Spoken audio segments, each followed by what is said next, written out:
saber leer. Escena 4. Un paso detrás de otro. Alicia, del extranjero, viene a la casa de la ley de marzo.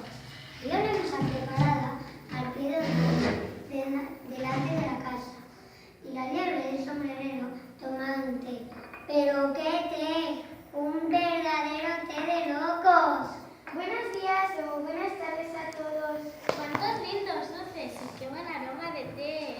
¡No hay puesto! ¡No hay puesto! ¡Hay mucho puesto! ¡Hay mucho puesto! Nunca vi gente tan testada como ustedes dos. Ahora lo has visto y conocido. ¿Quieres vino? Porque vino, a mí me gusta el té y además no veo ningún vino en la mesa. El sombrero lo decía por decir. Claro, no hay vino en la casa. Si quieres té, sírvete, vamos. También tu gato sírvete, pero cuidado, porque las tazas no tienen fondo. Y entonces, ¿cómo se hace para tomar el té? Muy sencillo. Se toma en el platito en lugar de la taza. Prueben a hacerlo. ¡Qué divertido! Delicioso. Para mí está perfecto y yo siempre le tomo en un platito. ¿Puedes servirme otra taza, es decir, otro platito? Sí, pero no demasiado, porque de otra manera no va a quedar para Lirón. Pero si Lirón está dormido. Claro, ahora duerme, pero al despertarse tomará todo el té que encuentre. ¿Cómo? ¿Me esperan otros invitados? No, ningún invitado. Esta mesa la preparamos para nosotros tres. Para mí, que soy dueña de casa, para el sombrero, que es mi vecino, y para Lirón, que siempre nos hace muy buena compañía. ¿Cómo puede hacerle compañía si siempre está dormido? Claro, ahora duerme, pero al despertarse hablará solamente él. Nos contará sus viajes, nos divertiremos con sus adivinanzas y nos hablará de sus parientes que no le dejan dormir. ¡Ay, qué lindo! Ojalá se despierte pronto. Me gustan tanto las adivinanzas.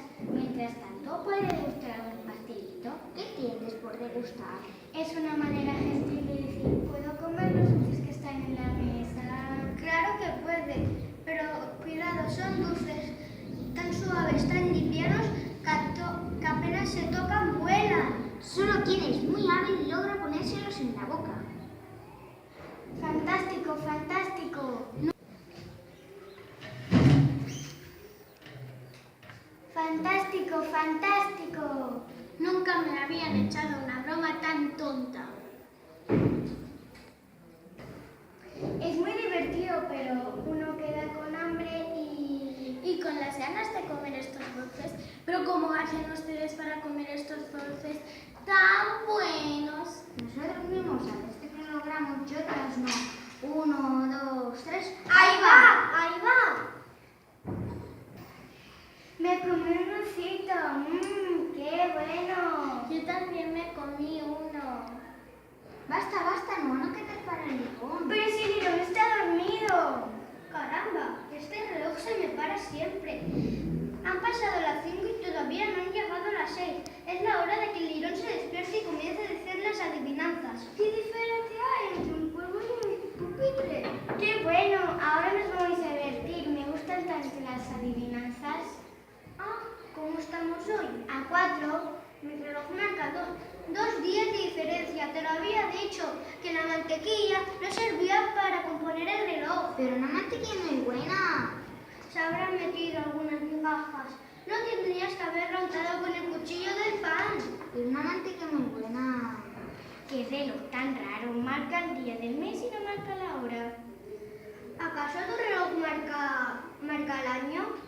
No, pero el año se demora mucho tiempo en pasar. Es exactamente lo que digo yo. No entiendo, pero... No entiendo. ¡Qué lástima! Lirón se queda dormido otra vez.